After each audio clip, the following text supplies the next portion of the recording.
মদ্যপ অবস্থায় বয়স্ক মহিলাকে গালাগালি, ছেলে প্রতিবাদ করায় যুবক বৃদ্ধার পেটে চাকু ঢুকিয়ে দেয়, পাল্টা সেই যুবককে বেধড়ক মারধরের ঘটনা।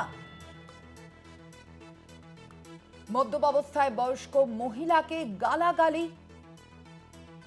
ছেলে প্রতিবাদ করায় যুবক বৃদ্ধার পেটে চাকু ঢুকিয়ে দেয়, পাল্টা যুবককে বেধড়ক মারধর করার ঘটনা ঘটেছে মুর্শিদাবাদের। এই ঘটনা আপনাদের জানাচ্ছি।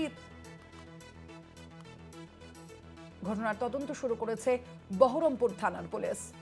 ছেলে প্রতিবাদ করায় যুবক বৃদ্ধার পেটে চাকু ঢুকিয়ে দেয়, পাল্টা সেই যুবককে বেধড়ক মারধর করে এলাকাবাসী। ঘটনার তদন্ত শুরু করেছে ইতিমধ্যে বহরমপুর থানার পুলিশ। মুর্শিদাবাদের এই ঘটনা আপনাদের জানাচ্ছি। মদ্যপ অবস্থায় এক বয়স্ক মহিলাকে গালাগালি এবং ছেলে প্রতিবাদ করায় সেই যুবক বৃদ্ধার পেটে চাকু ঢুকিয়ে দেয়, পাল্টা সেই যুবককে বেধড়ক মারধর করে এলাকাবাসী। ঘটনার তদন্ত শুরু করেছে বহরমপুর থানার পুলিশ। কি কারণে এই ঘটনা তা খতিয়ে দেখা হচ্ছে পুলিশের তরফ থেকে।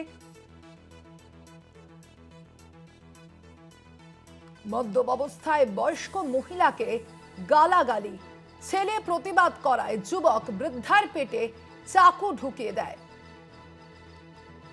পাল্টা যুবককে বেধড়ক মারধর করেন এলাকাবাসী। ঘটনার তদন্ত শুরু করেছে ইতিমধ্যেই বহরমপুর থানার পুলিশ। কথা বলবো, ফোন লাইনে রয়েছেন প্রতিনিধি কল্যাণ চন্দ্র। কল্যাণ, কি কারণে এই ঘটনা, পুলিশ সূত্রে এখনো পর্যন্ত কি জানতে পারা যাচ্ছে?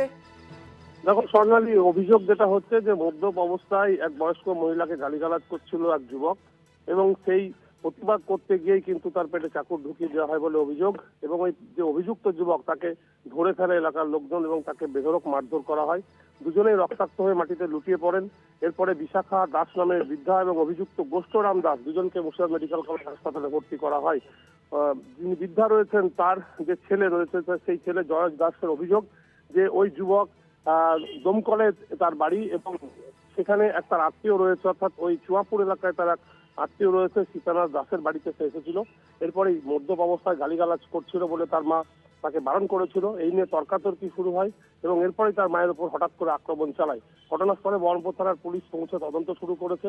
তবে ওই যুবক, অভিযুক্ত যুবক এবং বৃদ্ধা দুজনের অবস্থা আশঙ্কাজনক। বৃদ্ধাকে আইসিইউ ওয়ার্ডে ভর্তি করা হয়েছে এবং যুবকের চিকিৎসা চলছে মেডিকেল কলেজ হাসপাতালে। তবে এর পেছনে পুরনো কোনো শত্রুতা বা পুরনো কোনো রাগ রয়েছে কিনা সেটাও খতিয়ে দেখছে পুলিশ। ওই ঘটনায় এলাকায় চাঞ্চল্য ছড়িয়েছে।